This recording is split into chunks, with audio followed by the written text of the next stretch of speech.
India US trade డీల్లో agriculture ఉందా అనే చర్చ చాలా కాలంగా జరుగుతుంది. ఉందని ట్రంప్ అంటున్నాడు, లేదని మన వాళ్ళు చెప్తున్నారు. కానీ జాయింట్ స్టేట్మెంట్లోనే సోయాబీన్ ఆయిల్ లాంటివి రాశారు అండ్ అడిషనల్ ప్రొడక్ట్స్ అని పెట్టారు. దాంట్లో పల్సెస్ ఉందని అమెరికా ప్రకటించి తర్వాత విడ్రా అయింది. ఈ గందరగోళం అంతా నడుస్తుంది. ఎందుకు మరి ఇంత గందరగోళం అగ్రికల్చర్ విషయంలో? ఇది అర్థమయ్యే ముందు ఏంటంటే, మనకు ఇప్పటికీ ఇండియా అమెరికా వ్యవసాయ రంగ ఉత్పత్తులు ట్రేడ్ చేస్తోంది. ఈ డీల్ ఉన్నా లేకపోయినా వీఆర్ ఇంపోర్టింగ్, వీఆర్ ఎక్స్పోర్టింగ్. ఇప్పుడు మీకు ఉదాహరణకు మన దేశం అమెరికాకు $3.4 billion of agriculture products every year ఎగుమతి చేస్తుంది. అంటే $3.4 బిలియన్ అంటే $340 కోట్ల.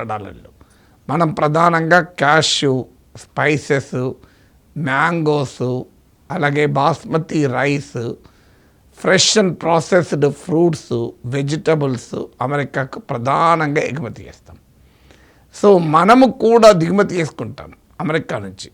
సో అమెరికా నుంచి భారతదేశము $2.1 బిలియన్ వర్త్ అగ్రికల్చర్ ప్రొడక్ట్స్ ఇప్పటికీ కూడా అమెరికా దిగుమతి చేసుకుంటాం. ఇందులో ప్రధానంగా నట్స్, వాల్నట్స్, ఆల్మండ్స్ ఇలాంటివి అమెరికా నుంచి ఇంపోర్ట్ చేసుకుంటాం. అలాగే అమెరికా నుంచి మనము కాటన్ ఇంపోర్ట్ చేసుకుంటాం. సో అమెరికా నుంచి కూడా మనము కొన్ని రకాల అగ్రికల్చర్ ప్రొడక్ట్స్ను, బెర్రీస్ కూడా ఇంపోర్ట్ చేసుకుంటాం.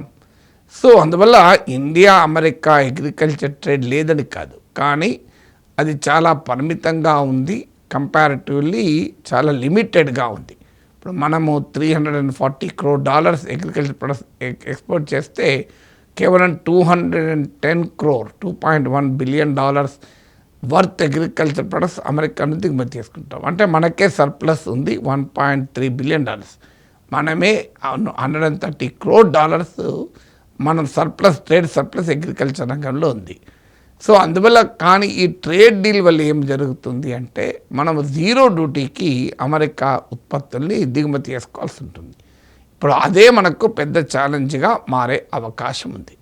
మరి ఇండియాకు అమెరికాకు ఆల్రెడీ అగ్రికల్చరల్ ట్రేడ్ జరుగుతుంటే కొత్తగా ఈ ఒప్పందం వల్ల వచ్చే ప్రమాదం ఏంటి అని.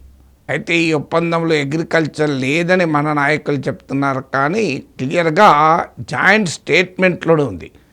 India agreed, even America president Trump చెప్తున్న దాంట్లో కూడా ఉంది, India agreed for a wide range of agricultural products అని. అంటే ఇండస్ట్రీతో పాటు వివిధ రకాల వ్యవసాయ ఉత్పత్తుల్ని దిగుమతి చేసడానికి మనము అంగీకరించాము అని. సోయాబీన్ ఆయిల్ ఇలాంటివి మెన్షన్ చేశారు. మరికొన్ని మిగిలినవేమో అండ్ అడిషనల్ ప్రొడక్ట్స్ అని చెప్పారు.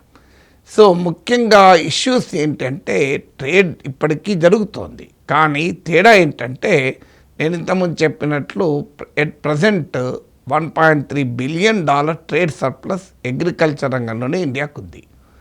రేపు ఈ ఒప్పందంలో ట్రంప్ క్లెయిమ్ చేసుకుంటున్నట్టు, ట్రంపే కాదు, బ్రూక్ రోలిన్స్ మీకు అమెరికన్ అగ్రికల్చరల్ మినిస్టరు, అలాగే యునైటెడ్ స్టేట్స్ ట్రేడ్ రిప్రజెంటేటివ్ రిపీటెడ్గా క్లెయిమ్ చేస్తున్నారు, ఇండియన్ అగ్రికల్చరల్ మార్కెట్ను కూడా అమెరికా ఉత్పత్తులకు ఎలో చేస్తానని మోడీ ప్రభుత్వం అంగీకరించింది అని. అదే జరిగితే ప్రమాదం ఏంటంటే, ఈ ట్రేడ్ సర్ప్లస్ ఉండదు. పెద్ద ఎత్తున అమెరికన్ అగ్రికల్చర్ ప్రొడక్ట్స్ ఇండియాలోకి వస్తాయి. దానితో మొదటి ప్రమాదం ఏంటంటే, అగ్రికల్చరల్ ట్రేడ్లో ఉన్న ఈ సర్ప్లస్ కాస్త పోయి డెఫిసిట్ అవుతుంది. అంటే మనం ఎక్కువ అమెరికా ఇంపోర్ట్ చేసుకుంటాం, మనం ఎగుమతి చేసేది మాత్రం పరిమితం. ఇక రెండవ ఛాలెంజ్ అంటే, ఎట్ ప్రజెంట్ ఇప్పుడు నేను ఇంతకుముందు చెప్పినట్లు మీకు ఇండియా అమెరికాకు ఎక్స్పోర్ట్ చేస్తుంది $3.4 billion worth agriculture products export చేస్తున్నాం. మనం క్యాష్యూ కావచ్చు, బాస్మతి రైస్ కావచ్చు, మనము fresh and processed vegetables, fruits ఇలాంటి మనం ఎగుమతి చేస్తున్నాం, మ్యాంగోస్. కానీ వీటిపైన ఎవరేజ్ టారిఫ్ 2.8%. ఇప్పుడు ట్రేడ్ డీల్లో చెప్పింది 18%. అంటే ఇంత భారీ స్థాయిలో మనము టారిఫ్స్ కట్టాలి కనుక ఇండియన్ ఎక్స్పోర్ట్స్ చాలా ఛాలెంజెస్ని ఎదుర్కొంటాయి. ఇందుకు భిన్నంగా అమెరికా నుంచి వచ్చే వాటిపైన మనం జీరో టారిఫ్ వేస్తాం. అంటే అమెరికన్ అగ్రికల్చర్ ప్రొడక్ట్స్ ఏమో ఫ్రీగా ఇండియన్ మార్కెట్ డంప్ అవుతాయి. ఇండియన్ అగ్రికల్చర్ ఎక్స్పోర్ట్స్ ఏమో అమెరికాలో 6 times హయ్యర్ టారిఫ్ని ఎదుర్కోవడం వల్ల పెరగటానికి అవకాశం ఉండదు. So that is the second challenge. Third challenge ఏంటంటే ఇండియన్ అగ్రికల్చర్కు అమెరికన్ అగ్రికల్చర్కు ఒక మౌలికమైన తేడా ఉంది. అమెరికాలో జెనెటిక్ మాడిఫికేషన్ ఎలోడ్ అగ్రికల్చర్లో ఇప్పుడు మేజ్, కార్న్ ఈ అన్నిట్లో జిఎం అంటే జన్యుపరమైన మార్పిడి ఎలోడ్. మన దేశంలో ఒక కాటన్ మినహా మనం ఎక్కడ జన్యుపరమైన మార్పిడిని ముఖ్యంగా ఫుడ్ క్రాప్స్లో ఎలో చేయం. కానీ అమెరికాలో ఫుడ్ క్రాప్స్లో కూడా ఎలో చేస్తారు. ఇప్పుడు మనం ఏమాత్రం అమెరికన్ ఉత్పత్తులను ఎలో చేసినా genetically modified soya, genetically modified maize, మన జెనెటికల్లీ మాడిఫైడ్ కార్న్ అంటే మొక్కజొన్న, అలాగే సోయా పెద్ద ఎత్తున ఇండియాలోకి వస్తుంది. ఇప్పుడు ఆల్రెడీ దొడ్డిదారులను ఎలో చేయడానికి ప్రభుత్వం అంగీకరించిందని ఓపెన్గా జాయింట్ స్టేట్మెంట్లోనే చెప్పారు. ఇప్పుడు సోయాబీన్ ఆయిల్ అమెరికా నుంచి మనం దిగుమతి చేసుకోబోతున్నాం 0 dutyకి.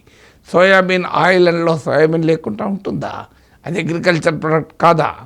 అలాగే డ్రైడ్ డిస్టిల్లర్స్ గ్రెయిన్ సాల్యుబుల్స్ అని ఇప్పుడు దాన్ని మన తెలుగులో మొక్కజొన్న పొడి అని సోయా పొడి అని ట్రాన్స్లేట్ చేస్తున్నారు.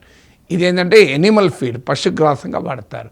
సో మన దేశంలో కూడా ఈ డ్రైడ్ డిస్టిల్లర్స్ గ్రెయిన్ సాల్యుబుల్స్ మన దగ్గర కూడా వాడతారు. కానీ అవి నాన్ జెనెటికలీ మాడిఫైడ్, జన్యుపరమైన మార్పిడి కానివి. కానీ అమెరికాలో చేసేది జిఎం కార్న్తో చేస్తారు. ఈ డిడిజిఎస్ అంటే జన్యుపరమైన మార్పిడి జరిగిన మొక్కజొన్నతో చేస్తారు. అందువల్ల దీనివల్ల మన ఇండియన్ ఫుడ్ చైన్లోకి అమెరికన్ అగ్రికల్చర్ ప్రొడక్ట్స్ వల్ల జెనెటికలీ మాడిఫైడ్ ప్రొడక్ట్స్ కూడా ఎంటర్ అయ్యేటువంటి ప్రమాదం ఉంది. ఇది ఇండియాలో ఇప్పటివరకు అనుసరిస్తున్న విధానానికి భిన్నమైంది.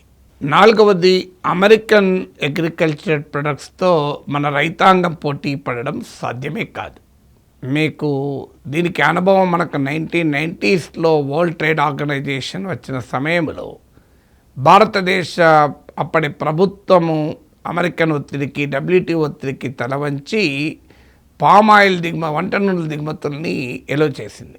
దానివల్ల ఏం జరిగిందంటే పెద్ద ఎత్తున విదేశీ వంట నూనెలు రావడం వల్ల మన ఆయిల్ సీడ్ ఇండస్ట్రీ పూర్తి ఆయిల్ సీడ్ కల్టివేషన్ దెబ్బతిన్నది.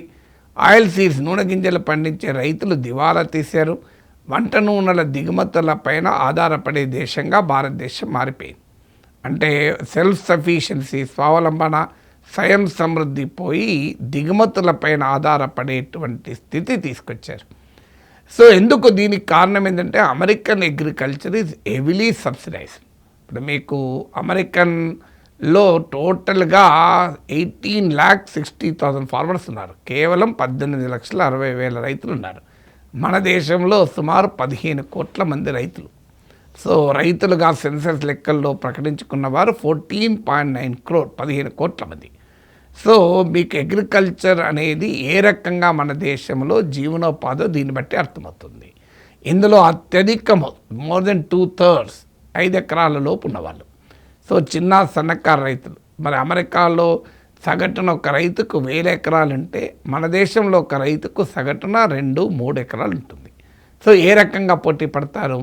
దీనికి ఇప్పుడు మీకు అమెరికన్ ప్రభుత్వ US డిపార్ట్మెంట్ ఆఫ్ అగ్రికల్చర్ జరిపిన అగ్రికల్చరల్ రిసోర్స్ మేనేజ్మెంట్ సర్వే ప్రకారం ఎవ్రీ ఇయర్ అమెరికాలో వ్యవసాయానికి ప్రభుత్వం ఇచ్చే సబ్సిడీ $66,314, $66,000 పైగా.